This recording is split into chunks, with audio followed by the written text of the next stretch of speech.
Everybody on the top got the same sound. Everything I'm about to drop, make a name now. Yeah, y'all don't really know, y'all don't really know. Hello traders, എല്ലാവർക്കും നമ്മുടെ പുതിയൊരു വീഡിയോയിലേക്ക് സ്വാഗതം. ഇന്നത്തെ ഒരു വീഡിയോയിൽ നമ്മൾ നോക്കാനായിട്ട് പോകുന്നത് നമുക്ക് അത്യാവശ്യം സന്തോഷിക്കാനായിട്ടുള്ള ഒരു കാര്യവും അതുപോലെ തന്നെ നല്ല രീതിയിൽ വിഷമിക്കാനായിട്ട് സാധ്യതയുള്ള ഒരു കാര്യമാണ്. ഓക്കെ, അതെന്തൊക്കെയാണ് എന്നറിയാനായിട്ട് വീഡിയോ കംപ്ലീറ്റ് ആയിട്ട് തന്നെ കാണണം. അപ്പോൾ ഏറ്റവും ആദ്യം തന്നെ സന്തോഷിക്കാനായിട്ട് എന്താണ് ഉള്ളതെന്നുള്ള കാര്യം ഞാൻ ആദ്യമേ തന്നെ പറയാം. കഴിഞ്ഞ ദിവസം ട്വിറ്ററിൽ കണ്ടിട്ടുള്ള ഒരു ഇമേജാണ് നിങ്ങൾ ഇപ്പോൾ ഈ കാണുന്നത്. അതായത് ഒരു bump and run reversal top എന്ന് പറയുന്ന ഒരു പാറ്റേൺ കഴിഞ്ഞ ദിവസം ട്വിറ്ററിൽ കാണുകയുണ്ടായി. അപ്പോൾ ആ ഒരു പാറ്റേൺ നമുക്ക് നമ്മുടെ ബിറ്റ്കോയിനിൽ, അല്ലെ ബിറ്റ്കോയിൻ്റെ ചാർട്ടിൽ, ബിറ്റ്കോയിൻ്റെ ഡെയിലി ടൈം ഫ്രെയിമിലുള്ള ഈ ഒരു ചാർട്ടിൽ അപ്ലൈ ചെയ്ത് കഴിഞ്ഞിട്ടുണ്ടെങ്കിൽ നമുക്ക് സന്തോഷിക്കാനായിട്ട് സാധ്യതയുള്ള ഒരു കാര്യം കാണാനായിട്ട് പറ്റും. അപ്പോൾ അതെന്താണ് എന്നാണ് നമ്മൾ ഏറ്റവും ആദ്യം നോക്കാനായിട്ട് പോകുന്നത്. ഓക്കെ, അപ്പോൾ ഇവിടെ നമുക്ക് കൃത്യമായിട്ട് കാണാൻ പറ്റുന്ന ഒരു ബോട്ടം ട്രെൻഡ് ലൈൻ ഉണ്ട്, ഒരു ലോ ടച്ച് ഉണ്ട്, ഹൈ ടച്ച് ഉണ്ട്, low touch, middle touch, high touch, അങ്ങനെ കുറച്ച് കാര്യങ്ങൾ ഇവിടെ കാണാനായിട്ട് പറ്റുന്നുണ്ട്. ഓക്കെ, അപ്പോൾ ഞാനത് ഈ ഒരു ചാർട്ടിൽ അപ്ലൈ ചെയ്യാണ്. അതായത് നമ്മുടെ 2021 ജനുവരി മുതലുള്ള ആ ഒരു സമയത്താണ് ഞാൻ ഈ ഒരു പാറ്റേൺ അപ്ലൈ ചെയ്യാനായിട്ട് പോകുന്നത്. അപ്പോൾ ഈ രീതിയിൽ നമുക്കൊരു ട്രെൻഡ് ലൈൻ വരയ്ക്കാനായിട്ട് പറ്റും. ആൻഡ് നമുക്ക് ഇവിടെ കാണാനായിട്ട് പറ്റുന്ന പോലെ കുറച്ച് ലോ ടച്ചും ഹൈ ടച്ചും മിഡിൽ ടച്ചൊക്കെ നമുക്കിവിടെ വരയ്ക്കാനായിട്ട് പറ്റുന്നുണ്ട്. ഈ രീതിയിൽ ഒരു ഹൈ ടച്ചും ലോ ടച്ചും മിഡിൽ ടച്ച് കാര്യങ്ങളൊക്കെ നമുക്കിവിടെ വരയ്ക്കാനായിട്ട് പറ്റുന്നുണ്ട്.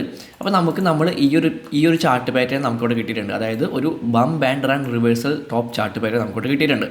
അപ്പോൾ ഈ ഒരു ചാർട്ട് പാറ്റേണിൻ്റെ പ്രത്യേകത ചോദിച്ചു കണ്ടിട്ടുണ്ടെങ്കിൽ നമുക്ക് ഈ ഒരു ലെവലുണ്ടല്ലോ, അതായത് ഇവിടെ മുതൽ ഇവിടം വരെ ഈ ഒരു ട്രെൻഡ് ലൈൻ വരെയുള്ള ഈ ഒരു ഏരിയ എടുത്തു കഴിഞ്ഞിട്ടുണ്ടെങ്കിൽ ആ ഒരു ഏരിയ നമുക്ക് പിന്നീട് സപ്പോർട്ടായിട്ട് ആക്ട് ചെയ്യുന്നത് കാണാനായിട്ട് പറ്റും. ഇവിടെ നമുക്ക് കിട്ടിയിട്ടുള്ള പോലെ ഈ ഒരു ഏരിയ ഒരു സപ്പോർട്ട് ഏരിയ ആയിട്ട് ആക്ട് ചെയ്യുന്നത് കാണാനായിട്ട് പറ്റും. ഓക്കെ, ഞാൻ ഈ ഒരു ലൈനിനൊന്ന് തിക്നെസ് കൂട്ടുന്നുണ്ട് പെട്ടെന്ന് കാണാൻ വേണ്ടിയിട്ടാണ്. ഓക്കെ, ഈ ഒരു ഏരിയ നമുക്കൊരു സപ്പോർട്ട് ഏരിയ ആയിട്ട് ആക്ട് ചെയ്യുന്നത് കാണാൻ പറ്റും. ആൻഡ് ഈ ഒരു സപ്പോർട്ട് ഏരിയയിൽ നിന്ന് തന്നെ നമുക്ക് അടുത്ത ഒരു bump and run reversal top chart pattern അവിടെ കിട്ടിയിട്ടുണ്ട്. ഈ രീതിയിൽ നമുക്ക് വീണ്ടും ഒരു bump and run reversal chart pattern അവിടെ ഈ രീതിയിലുള്ളൊരു ചാർട്ട് പാറ്റേൺ നമുക്ക് വീണ്ടും കിട്ടിയിട്ടുണ്ട്. ഓക്കെ, ആൻഡ് വീണ്ടും ആ ഒരു ട്രെൻഡ് ലൈൻ ബ്രേക്ക് ചെയ്തിട്ടുണ്ട്. ദെൻ വീണ്ടും പ്രൈസ് ഇപ്പോൾ നിൽക്കുന്നത് നമുക്ക് നേരത്തെ കിട്ടിയിട്ടുള്ള ആ ഒരു സപ്പോർട്ട് ഏരിയയിലാണ്.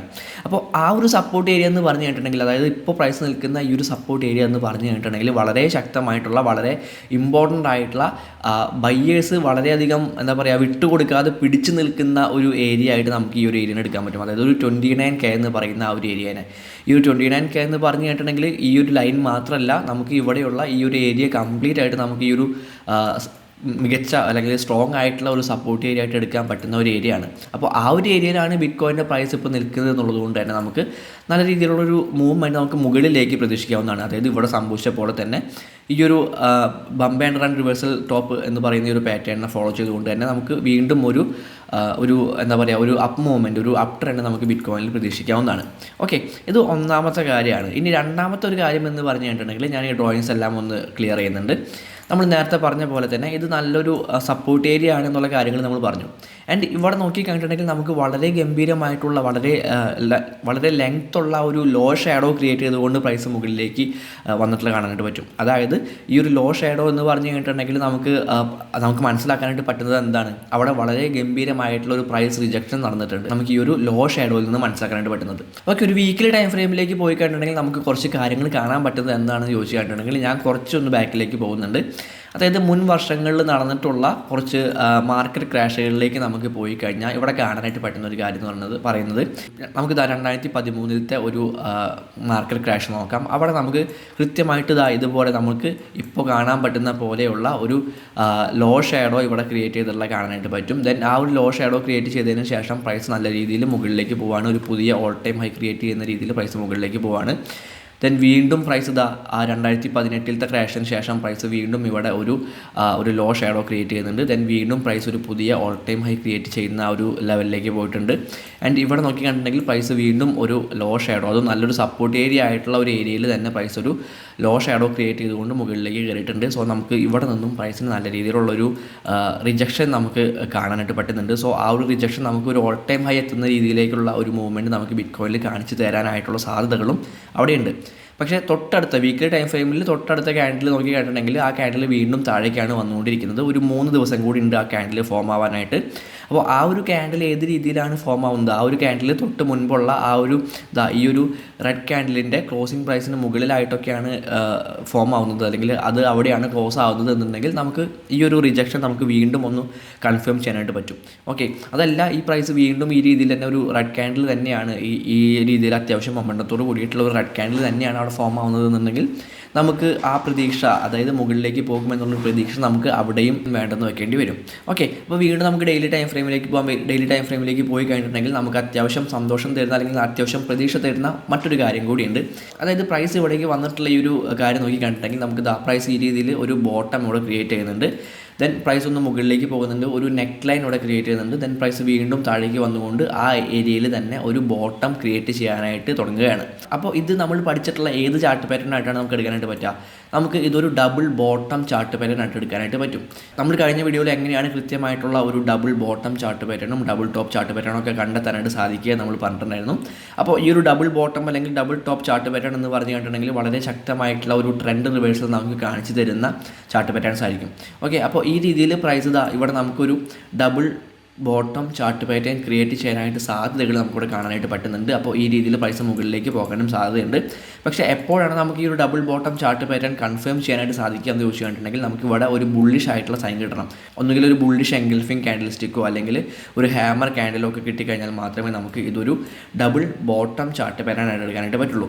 ഓക്കെ, അപ്പോൾ അങ്ങനെയാണ് എന്നുണ്ടെങ്കിൽ നമുക്ക് എവിടം വരെ ഒരു മൂവ്മെൻറ്റ് പ്രതീക്ഷിക്കാനായിട്ട് സാധിക്കുമെന്ന് ചോദിച്ചു കഴിഞ്ഞിട്ടുണ്ടെങ്കിൽ നമുക്ക് തൊട്ട് മുൻപ് ക്രിയേറ്റ് ചെയ്തിട്ടുള്ള ആ ഒരു സപ്പോർട്ട് ഏരിയ നോക്കാം. അതായത് തൊട്ട് മുമ്പ് നല്ലൊരു സപ്പോർട്ട് ഏരിയ ആയിട്ട് ആക്ട് ചെയ്തിട്ടുള്ള ഒരു ഏരിയ എന്ന് പറഞ്ഞിട്ടുണ്ടെങ്കിൽ ഒരു 34K എന്ന് പറയുന്ന ഒരു ഏരിയയാണ്.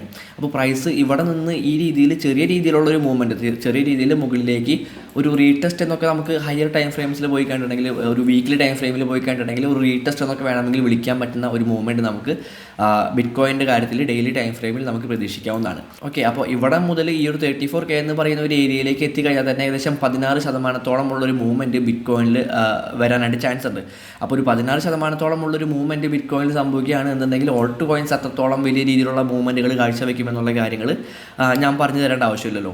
അപ്പോൾ നമുക്കൊരു റീടെസ്റ്റ് ബിറ്റ്കോയിനിൽ കിട്ടുകയാണ് എന്നുണ്ടെങ്കിൽ ചെറിയ രീതിയിൽ നമുക്കൊന്ന് ആശ്വസിക്കാവുന്ന രീതിയിൽ ചെറിയ രീതിയിലുള്ളൊരു മൂവ്മെൻറ്റുകളെല്ലാം തന്നെ ഓൾട്ട് കോയിൻസും നടത്താനായിട്ട് സാധ്യതയുണ്ട്. ഓക്കെ, അപ്പോൾ നമുക്ക് കുറച്ച് പ്രതീക്ഷകൾ തരുന്ന കാര്യങ്ങളുണ്ട് എന്ന് മനസ്സിലായില്ലേ? ഡെയിലി ടൈം ഫ്രെയിമിൽ ചെറിയ രീതിയിൽ, വലിയ ലോങ് ടൈമിലേക്കുള്ളൊരു പ്രതീക്ഷയല്ല, അല്ലെങ്കിൽ കുറച്ച് ഒരു 1-2 മാസത്തേക്കുള്ളൊരു പ്രതീക്ഷയല്ല ഞാൻ പറയുന്നത്. വളരെ കുറച്ച് നാളത്തേക്ക് മാത്രമുള്ള ഒരു പ്രതീക്ഷ നമുക്ക് ഡെയിലി ടൈം ഫ്രെയിമിൽ ബിറ്റ്കോയിൻ്റെ കാര്യത്തിൽ കാണാനായിട്ട് പറ്റുന്നുണ്ട്. ഓക്കെ, അപ്പോൾ ഹാപ്പി ന്യൂസ് എന്താണെന്നുള്ള കാര്യങ്ങൾ നമ്മൾ പറഞ്ഞു കഴിഞ്ഞു. ഇനി എന്താണ് സാഡ് ന്യൂസ് എന്നുള്ള കാര്യങ്ങളിലേക്ക് നമുക്ക് കടക്കാം. അതിന് വേണ്ടിയിട്ട് ഞാൻ പോകുന്നത് മന്ത്ലി ടൈം ഫ്രെയിമിലേക്കാണ്. മന്ത്ലി ടൈം ഫ്രെയിമിലേക്ക് പോയി കണ്ടിട്ടുണ്ടെങ്കിൽ നമുക്ക് കാണാൻ പറ്റുന്ന കുറച്ച് കാര്യങ്ങൾ ഞാൻ ആദ്യമേ തന്നെ പറയാം. അതായത് നമുക്കിവിടെ എടുക്കാൻ പറ്റുന്ന ഒരു സപ്പോർട്ട് ഏരിയ എന്ന് പറഞ്ഞു കഴിഞ്ഞിട്ടുണ്ടെങ്കിൽ നമുക്ക് തൊട്ട് മുൻപ് ക്രിയേറ്റ് ചെയ്തിട്ടുള്ള ആ ഒരു ഓൾ ടൈം ഹൈ, അതായത് 2017 ക്രിയേറ്റ് ചെയ്തിട്ടുള്ള 2017-2018 കാലഘട്ടത്തിൽ ക്രിയേറ്റ് ചെയ്തിട്ടുള്ള ആ ഒരു ഓൾ ടൈം ഹൈ പ്രൈസിനെ നമുക്കൊരു സപ്പോർട്ട് ഏരിയ ആയിട്ട് എടുക്കാനായിട്ട് പറ്റും. കാരണം അത്രയും ഇമ്പോർട്ടൻ്റ് ആയിട്ടുള്ള ലെവൽ ബ്രേക്ക് ചെയ്തിട്ടാണ് പ്രൈസ് പിന്നീട് ഒരു ഓൾ ടൈം ഹൈ ക്രിയേറ്റ് ചെയ്തിട്ടുള്ളത്. സോ പ്രൈസ് വീണ്ടും ഒരു റീടെസ്റ്റ് ആ ഒരു ലെവലിലേക്ക് നടത്താനായിട്ടുള്ള സാധ്യത അവിടെയുണ്ട്. അപ്പോൾ അങ്ങനെ നടത്തുകയാണ് എന്നുണ്ടെങ്കിൽ പ്രൈസ് ഇറങ്ങി വരാൻ സാധ്യതയുള്ള ഒരു പ്രൈസ് റേഞ്ച് എന്ന് പറയുന്നത് 19Kയും 13K ഒക്കെയാണ്. അതായത് ഏകദേശം ഒരു 19Kയിലേക്കും 13Kയിലേക്കും ഒക്കെ പ്രൈസ് ഇറങ്ങി വരാനായിട്ട് സാധ്യതയുണ്ട് എന്ന് നമുക്ക് മന്ത്ലി ടൈം ഫ്രെയിമിൽ കാണാനായിട്ട് പറ്റുന്നുണ്ട്. ആൻഡ് മാത്രമല്ല ആ സാധ്യതകൾ കുറച്ചുകൂടെ ശക്തിപ്പെടുത്തുന്ന ഒരു കാര്യം നമുക്ക് ഇവിടെയും കാണാനായിട്ട് പറ്റുന്നുണ്ട്. അതായത് ഒരു ഡബിൾ ടോപ്പ് ചാർട്ട് പാറ്റേൺ നമുക്ക് കിട്ടിയിട്ടുണ്ട്. ഇവിടെ പ്രൈസ് ഒരു ടോപ്പ് ക്രിയേറ്റ് ചെയ്യുന്നു.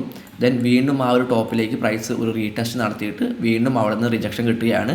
അവിടെ നിന്ന് പ്രൈസ് നല്ല രീതിയിൽ താഴേക്ക് വരാനാണ് തുടങ്ങിയിട്ടുള്ളത്. ഓക്കെ, ഈ രീതിയിൽ നമുക്കൊരു double top chart pattern monthly time ഫ്രെയിമിൽ കിട്ടിയിട്ടുണ്ട്. ആൻഡ് ഇവിടുത്തെ ഈ ഒരു നെക്ക് ലൈനിനെ ബ്രേക്ക് ചെയ്തുകൊണ്ടാണ് പ്രൈസ് ഇപ്പോൾ ആ ഒരു ക്യാൻഡിൽ ഇപ്പോൾ ഫോം ആയിക്കൊണ്ടിരിക്കുന്നത്. അതായത് 29K എന്ന് പറയുന്ന പ്രൈസ് റേഞ്ച് എന്ന് പറയുന്നത് മന്ത്ലി ടൈം ഫ്രെയിമിലെ ഡബിൾ ടോപ്പ് ചാർട്ട് പാറ്റേണിൻ്റെ നെക്ക് ലൈനിനെ ബ്രേക്ക് ചെയ്തുകൊണ്ട് ഉള്ള ഒരു ഏരിയ ആണ്. ഈ ഒരു ക്യാൻഡിൽ ക്ലോസ് ആവാനായിട്ട് ഇനി ഒരു 12 ദിവസം കൂടിയുണ്ട്. അപ്പോൾ ഈ ഒരു ഏരിയയിൽ തന്നെയാണ്, അതായത് ഈ ഒരു നെക്ക് ലൈനിന് താഴെ തന്നെയാണ് ഈ ഒരു ക്യാൻഡിൽ ക്ലോസ് ചെയ്യുന്നത് എന്നുണ്ടെങ്കിൽ നമുക്ക് തീർച്ചയായിട്ടും ഈ ഒരു 19K എന്ന് പറയുന്ന ഏരിയയിലേക്കുള്ള ഒരു ഇറങ്ങി വരവ് ബിറ്റ്കോയിനിൽ കാണാനായിട്ട് പറ്റും. ചിലപ്പോൾ അതൊരു 13Kയിലേക്കും ഇറങ്ങി വരാനായിട്ട് ചാൻസ് ഉണ്ട്. അതായത് ഈ ഒരു ഏരിയ എന്ന് പറഞ്ഞു കഴിഞ്ഞിട്ടുണ്ടെങ്കിൽ നമുക്കിവിടെ കാണാനായിട്ട് പറ്റും പ്രൈസ് ഒരു ഹൈ ഷാഡോ ഒക്കെ ക്രിയേറ്റ് ചെയ്തുകൊണ്ട് നിന്നിരുന്ന ഒരു ഏരിയ ആണ്. സോ നമുക്ക് ആ ഒരു ഏരിയ എന്ന് പറഞ്ഞു കഴിഞ്ഞിട്ടുണ്ടെങ്കിൽ ഒരു കൺജസ്റ്റഡ് ആയിട്ട് പ്രൈസ് മൂവ് ചെയ്യാനായിട്ട് സാധ്യതയുള്ള ഒരു ഏരിയ ആയിട്ട് എടുക്കാനായിട്ട് പറ്റുന്ന ഒരു ഏരിയ ആണ്. അപ്പോൾ വേണമെങ്കിൽ ഇവിടേക്കും പ്രൈസ് ഒരു ഇറങ്ങി വന്നുകൊണ്ട് ഇവിടെ ഒരു ലോ ഷാഡോ ക്രിയേറ്റ് ചെയ്ത് തിരിച്ചു കയറാനോ അല്ലെങ്കിൽ അവിടെ പ്രൈസ് ഒന്ന് കൺജസ്റ്റഡ് ആവാനോ ഒക്കെ ഉള്ള സാധ്യതകൾ നമുക്ക് ഇവിടം വരെ പ്രൈസ് എത്തിക്കഴിഞ്ഞാൽ കാണാനായിട്ട് പറ്റും. ഓക്കെ, അപ്പോൾ മന്ത്ലി ടൈം ഫ്രെയിമിൽ നമുക്ക് ഈ രീതിയിലുള്ളൊരു ഡബിൾ ടോപ്പ് ചാർട്ട് പാറ്റേൺ കിട്ടി എന്നുള്ളത് കൊണ്ട് തന്നെ നമുക്ക് പ്രൈസ് ഈ രീതിയിൽ താഴേക്ക് വരാനായിട്ടുള്ള സാധ്യതകൾ കാണാനായിട്ട് പറ്റും.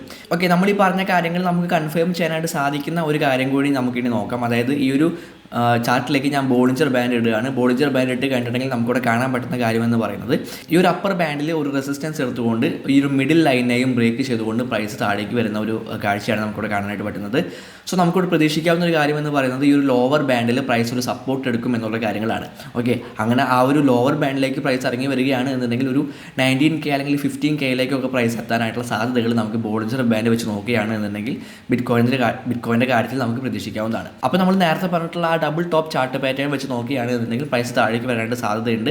ബോളിഞ്ചർ ബാൻഡ് വെച്ച് നോക്കുകയാണ് എന്നുണ്ടെങ്കിലും പ്രൈസ് താഴേക്ക് ഈ ഒരു ലോവർ ബാൻഡിൽ സപ്പോർട്ട് എടുത്തുകൊണ്ട് പ്രൈസ് തിരിച്ച് കയറാനായിട്ടുള്ള സാധ്യതയുണ്ട്. അപ്പോൾ ആ ഒരു ലോവർ ബാൻഡ് എന്ന് പറയുന്നത് നമ്മുടെ 19K അല്ലെങ്കിൽ 16K എന്ന് പറയുന്ന ആ ഒരു ഏരിയ ആണ് നമ്മുടെ ലോവർ ബാൻഡ് വരുന്നത്. ഓക്കെ, അപ്പോൾ മന്ത്ലി ടൈം ഫ്രെയിമിൽ നമുക്ക് അത്യാവശ്യം നല്ല രീതിയിൽ തന്നെ പേടിക്കേണ്ട ഒരു കാര്യം തന്നെയാണ്, പേടിക്കേണ്ട ഒരു അവസ്ഥ തന്നെയാണോ എന്നുള്ള കാര്യങ്ങൾ നിങ്ങൾക്ക് മനസ്സിലായി എന്ന് വിചാരിക്കുന്നു. ഇനി മന്ത്ലി ടൈം ഫ്രെയിമിൽ തന്നെ നമുക്ക് കുറച്ച് പോസിറ്റീവായിട്ട് നമുക്ക് കുറച്ച് പ്രതീക്ഷകൾ തരുന്ന ഒരു കാര്യം കൂടി പറഞ്ഞുകൊണ്ട് ഞാൻ ഈ ഒരു വീഡിയോ അവസാനിപ്പിക്കുകയാണ്. ഓക്കെ, ഞാൻ ഈ ഒരു ചാർട്ടിലേക്ക് ഞാനൊരു 50 പീരീഡ് എക്സ്പോണൻഷ്യൽ മൂവിങ് ആവറേജ് ഞാൻ ഇടുന്നുണ്ട്. അപ്പോൾ നമുക്ക് ഇവിടെ 50 period exponential moving average line കാണാനായിട്ട് പറ്റുന്നുണ്ട്. ഞാൻ ബാക്കിയുള്ള ലൈൻസ് എല്ലാം തന്നെ ഞാൻ ക്ലിയർ ചെയ്യുന്നുണ്ട്. നമുക്ക് കുറച്ച് ബാക്കിലേക്ക് പോകാം, നമുക്ക് കുറച്ച് ചരിത്രം പറയാം. അതായത് ഈ ഒരു 2013 ഒരു ഓൾ ടൈം ഹൈ ക്രിയേറ്റ് ചെയ്തതിന് ശേഷം പ്രൈസ് ഇവിടെ ഒരു ക്രാഷ് സംഭവിച്ചപ്പോൾ ഈ ഒരു 50 പീരീഡ് എക്സ്പോണൻഷ്യൽ മൂവിങ് ആവറേജിൽ നിന്ന് ഒരു സപ്പോർട്ട് എടുത്തുകൊണ്ടാണ് പ്രൈസ് പുതിയ ഒരു ഓൾ ടൈം ഹൈ 2017 ക്രിയേറ്റ് ചെയ്തിട്ടുള്ളത്. ദെൻ ആ ഒരു ക്രാഷിന് ശേഷം 2017-2018 കാലഘട്ടത്തിലെ ഒരു ക്രാഷിന് ശേഷം വീണ്ടും ഈ ഒരു 50 പീരീഡ് എക്സ്പോണൻഷ്യൽ മൂവിങ് ആവറേജിൽ ഒരു സപ്പോർട്ട് എടുത്തുകൊണ്ടാണ് പ്രൈസ് വീണ്ടും പുതിയ ഒരു ഓൾ ടൈം ഹൈ 2021 ക്രിയേറ്റ് ചെയ്തിട്ടുള്ളത്. ദെൻ 2021 ഒരു ക്രാഷ് സംഭവിച്ചതിന് ശേഷം പ്രൈസ് വീണ്ടും ഈ ഒരു 50 പീരീഡ് എക്സ്പോണൻഷ്യൽ മൂവിങ് ആവറേജിലേക്കാണ് വന്നിട്ടുള്ളത്. സോ ഇവിടെ നിന്ന് വീണ്ടും നമുക്കൊരു റിജക്ഷൻ അല്ലെങ്കിൽ ഇവിടെ സപ്പോർട്ട് എടുത്തുകൊണ്ട് പ്രൈസ് വീണ്ടും ഒരു പുതിയ ഓൾ ടൈം ഹൈ ക്രിയേറ്റ് ചെയ്യുന്ന രീതിയിലുള്ള ഒരു മൂവ്മെൻറ്റ് കാഴ്ചവെക്കുമെന്ന് നമുക്ക് പ്രതീക്ഷിക്കാനായിട്ട് സാധിക്കുന്നതാണ്. ഓക്കെ, അപ്പോൾ നമുക്ക് ഈ പറഞ്ഞ പോലെ മന്ത്ലി ടൈം ഫ്രെയിമിൽ അത്യാവശ്യം പേടിക്കേണ്ട ഒരു സിറ്റുവേഷനും ഉണ്ട്. അതുപോലെ തന്നെ നമുക്ക് കുറച്ച് ആശ്വാസം തരുന്ന ഒരു സിറ്റുവേഷനും മന്ത്ലി ടൈം ഫ്രെയിമിൽ നമുക്ക് കാണാനായിട്ട് പറ്റുന്നുണ്ട്. ഓക്കെ, അപ്പോൾ ഈ ഒരു വീഡിയോ യാതൊരു തരത്തിലുമുള്ള ഫൈനാൻഷ്യൽ അഡ്വൈസോ അല്ലെങ്കിൽ നിങ്ങൾ ഇപ്പോൾ ബിറ്റ്കോയിൻ വാങ്ങണം അല്ലെങ്കിൽ ഇപ്പോൾ നിങ്ങൾ ബിറ്റ്കോയിനിൽ ഇത്ര എമൗണ്ട് ഇൻവെസ്റ്റ് ചെയ്യണം എന്നൊന്നും ഞാൻ പറഞ്ഞിട്ടില്ല. ഞാൻ എനിക്കറിയാവുന്ന കാര്യങ്ങൾ വെച്ചുകൊണ്ട് നടത്തിയിട്ടുള്ള ഒരു അനാലിസിസ് മാത്രമാണ് ഇന്നത്തെ ഈ ഒരു വീഡിയോ. നിങ്ങൾ നിങ്ങളുടേതായിട്ടുള്ള റിസർച്ചും കാര്യങ്ങളൊക്കെ നടത്തുക, നിങ്ങളുടേതായിട്ടുള്ള അനാലിസിസും കാര്യങ്ങളൊക്കെ നടത്തുക. അതിന് ഹെൽപ്ഫുൾ ആവുന്ന എന്തെങ്കിലും കാര്യങ്ങൾ ഈ ഒരു വീഡിയോയിൽ നിന്ന് കിട്ടുന്നുണ്ടെങ്കിൽ അത് മാത്രം എടുത്താൽ മതി. അടുത്തൊരു വീഡിയോയിൽ കാണാം. Happy trading.